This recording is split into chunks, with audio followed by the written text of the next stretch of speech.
여러분 안녕하십니까? 박재일의 직설사설입니다. 며칠 전에 홍준표 대구시장이 광주의 강기정 시장을 만났습니다. 광주 대구를 연결하는 달빛철도에 관한 특별법 제정을 김진표 국회의장한테 이것을 빨리 좀 해달라고 했습니다. 구벌 달자 그리고 빛고울의 빛을 광주죠. 그걸 합쳐서 달빛철도라고 하는데 광주와 대구를 연결하는 198.8km입니다. 중간지대 지방 소도시를 포함하면 11개 영호남 지역을 지나가는 철도입니다. 합천 해인사, 전북, 남원, 전남 담양, 순창, 광주 송정역까지입니다. 이 추진 배경은 두 도시의 좀 화합을 도모하기도 하고 그런 또 정치적인 어떤 점에 있던 도시를 좀 성화시켜보자, 교류를 활성화해보자 이런 취지가 있고요. 그리고 또 2038년 광주와 대구가 공동으로 유치하는 아시안 게임을 좀 잘 해보자 하는 그런 명목도 있습니다. 현재 윤재욱 국민의힘 원내대표 발의로 261명의 여야 의원들이 서명을 했습니다. 헌정사상 가장 많은 의원들이 참여한 법률이라고 합니다. 홍준표 대구시장은 강기정 시장을 만나기 전에 홍익표 더불어민주당 원내대표를 대구시청으로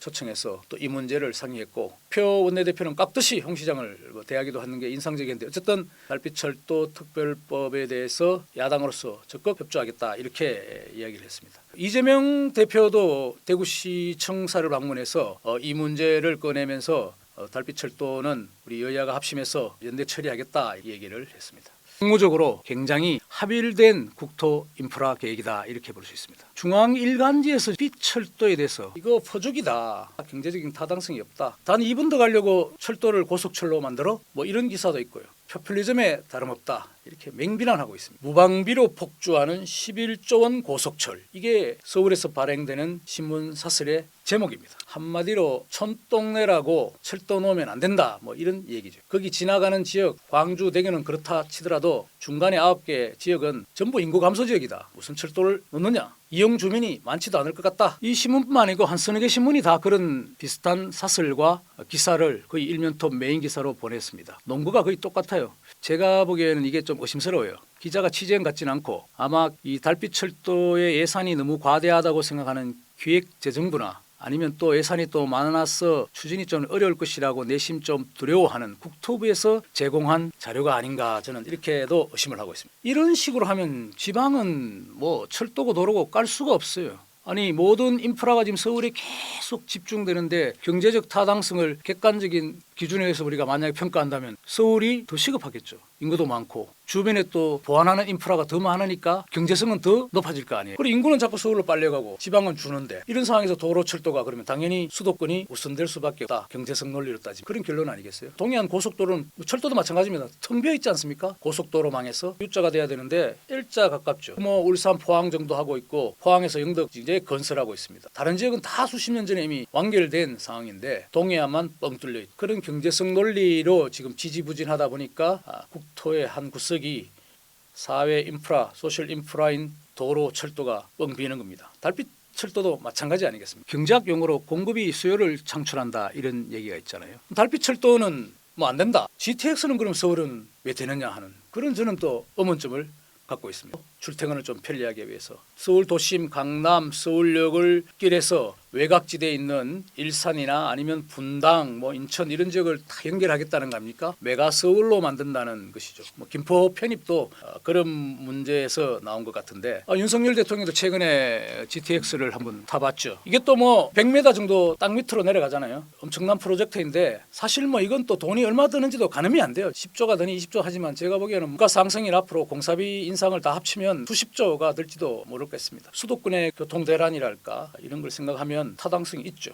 그런데 뚫리게 되면 수도권은 또 몰리는 상황이 된다. 서울 시민도 불쌍하다 하는 그런 동정심도 들어요. 이게 어떤 격리돼서 지역과 지역을 좀 분할해서 자족도시로 만들어야 되는데 GTX라는 그런 당장의 그 교통의 순환 내지는 출퇴근을 빨리 하는 교통 인프라를 갖춤으로써 경기도 지역, 서울 위성도시들은 더더욱 집중될 것이란 말이에요. 제가 가끔 서울에 한번 가보면은 여기는 참 GTX라도 뚫어서 좀 편리하게 해줘야 되겠다. 김포 골드라인 이런 데 보면은 아침 출근 시간에 여성분들이 숨이 막혀 막 나가 떨어진다는 사람이 하루에 서너 명도 생기다 그러잖아요. 그러면 GTX를 뚫든 철도를 깔아주든 이렇게 해야 된다는 게 이해가 되지만 아니 이게 지금 1시간 30분 출퇴근하는 그런 인생살이가 맞느냐? 고달프지 않을까? 이런 척은함도 든다. 옛날엔 88 고속도로라고 해서 그게 수요가 별로 적다. 하루 통행량이 22,000대. 고속도로도 지금 52,000대. 전국 평균의 43%밖에 안 되는데 왜 거기 또 철도를 깔아야 하느냐. 제가 결론부터 말씀드리면요.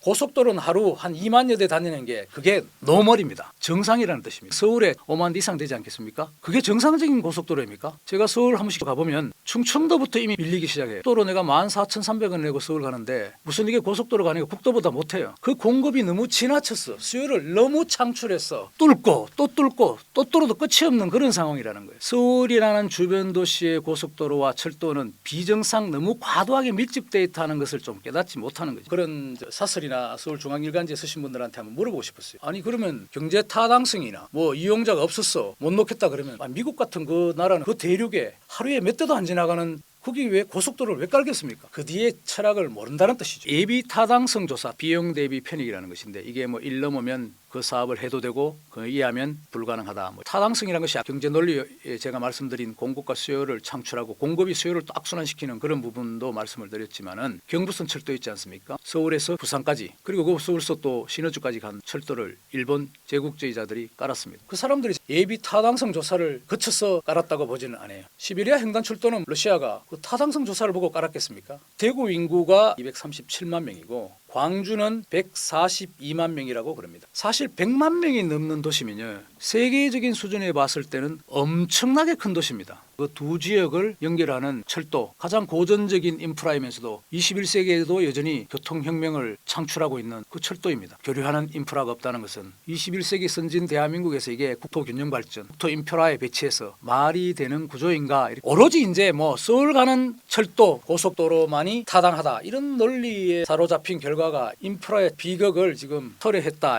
세계 선진국가는 기본적으로 철도망도 굉장히 잘 깔려 있습니다. 일본은 철도의 나라, 오사카, 고베, 지방 중소도시, 대도시를 연결하는 철도가 다 있고요. 프랑스는 전 국토의 3만 킬로미터의 철도를 깔아놨다고 합니다. 그런 선진 사례들, 인프라의 어떤 균형 발전 측면에서 달빛 철도에 대한 부분을 부정적으로 지금 바라봐야 되지 않겠나. 이렇게 서울에서 발행되는 신문이나 언론에서 지방의 인프라를 뭘 할 때 과거에 신공항 건설할 때도 마찬가지였지만 무조건 안 된다고 막 이렇게 이야기를 하잖아요. 촌동네 무슨 고속철이냐 공항이냐 이렇게 이제 얘기를 하는데 그런 발상이 나오는 배경에는 뭐 수도권론자들이죠. 서울 중심의 국가 운영, 서울에서만 바라보는 공간적인 한계, 서울이 대한민국의 전체라고 생각하는 국가적인 좀 비극이라고 할 수 있겠죠. 노무현 정부가 만들어서 혁신도시를 각 지방에 내려보냈는데 이것도 서울 언론들이 맹비난했습니다. 국가 중추기관들이 내려가서 효율성이 있느냐. 신공항도 고쳐 말리는 공항이다 격하하기도 했고 모든 공항이 적자인데 왜 또 공항을 만드느냐. 딴지를 걸기도 했습니다. 부산이나 대구, 광주 같은 지방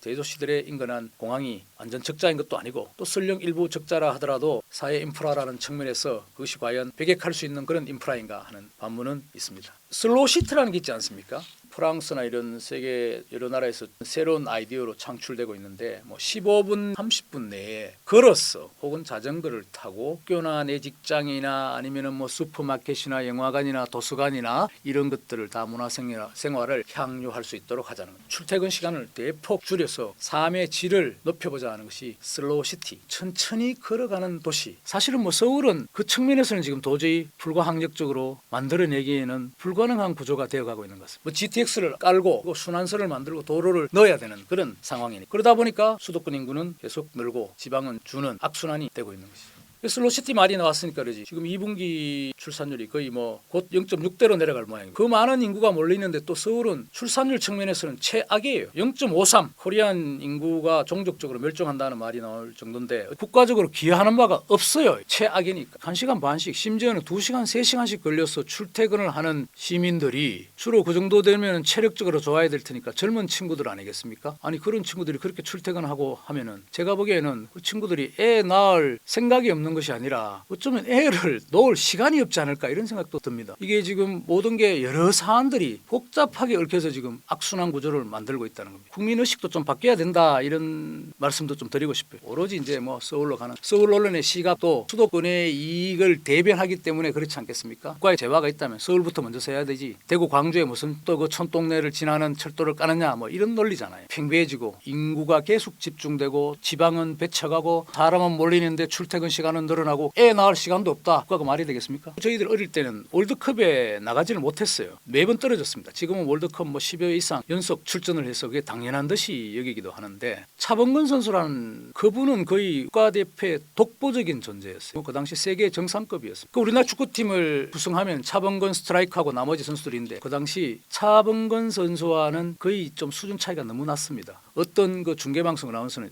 월드컵 진출을 못했을 때 우리도 차범근 같은 선수가 한 서너 명이 있으면은 월드컵에 진출하지 않을까요? 우리 축 선수들의 수준 저변을 넓혀야 합니다. 굉장한 그 진단이었다, 명언이었다 이렇게 생각합니다. 한 사람만으로 그 국가대표를 형성해서 축구 단체 경기에서 이길 수 있겠습니까? 수도권 서울 그 엔진 하나만으로는 대한민국이 진정한 세계 열강들과 겨눌 수 있는 그렇게 되기는 힘들다. 엔진이 몇 개는 있어야 한다. 부산 엑스포가 탈락했지만 부산 같은 대도시도 서울 못지않는 세계로 뻗어나가야 할 권리가 있는 것이고요. 대구나 광주 같은 대도시도 서울 못지않게 대한민국을 대표할 수 있는 도시가 돼야 됩니다. 그런 강력한 엔진을 구축한 도시가 여러 곳이 있을 때 지금 최근 우리나라의 국가대표가 뭐 손흥민, 이강인 이렇게 해서 출중한 선수들이 많을 때 경쟁력이 있는 것처럼 도시들이 많을 때 대한민국이 진정 3만 달러를 넘고 선진국의 반열에 올라갈 수 있는 애도 좀 많이 낳고 쾌적한 도로를 달리고 좀 더 쾌적한 열차를 타고 서로 교류할 수 있는 시대가 오지 않을까 이렇게 생각합니다. 여러분 생각은 어떻습니까? 박재일의 직설사설이었습니다.